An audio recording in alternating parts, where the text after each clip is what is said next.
வணக்கம். சித்தகேர் உணவே மருந்து மருந்தே உணவு. குழந்தை பெற்ற தாய்மார்கள் முதல் 6 மாதத்துக்கு தாய்ப்பால் கொடுத்துக்கிட்டே வருவாங்க இல்லையா? அந்த குழந்தைக்கு தாய்ப்பால் குடிக்கும் போதே அஜீரண கோளாறு நடக்கும். அதே மாதிரி ஏன் அப்படின்னா, தாய்மார்கள் சாப்பிட்ற சாப்பாடு தான் அவங்க தாய்ப்பாலாக சுரந்து அவங்களுக்கு வருது. அந்த சாப்பிட்ற சாப்பாட்டில் வந்து நிறைய ரெஸ்ட்ரிக்ஷன்ஸ் இருக்கும்.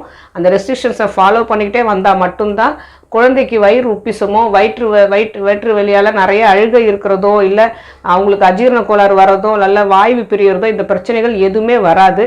ஏன்னா நம்ம குழந்தை பெற்ற தாய்மார்கள் முதல் 6 மாதத்துக்கு வந்து நிறைய பருப்பு எடுத்துக்காம, சுண்டல் வகைகள் எதுவுமே எடுத்துக்காம, நிறைய வாயு சமம் எடுத்துக்காம சாப்பிடணும்னு சொல்லுவாங்க. அதே மாதிரி அவங்களுக்கு வந்து ஒரு சில லேகியம் செய்து கொடுப்பாங்க. சுக்கு, மிளகு, திப்பிலி, ஓமம், சதக்குப்பை, மாசிக்காய், ஜாதிக்காய், தேவரா குச்சி, சடாமஞ்சில், சித்தரத்தை, வசம்பு அப்படின்னு நிறைய மருந்துகள் சேர்த்து அதில் தேன், வெல்லம், இது எல்லாமே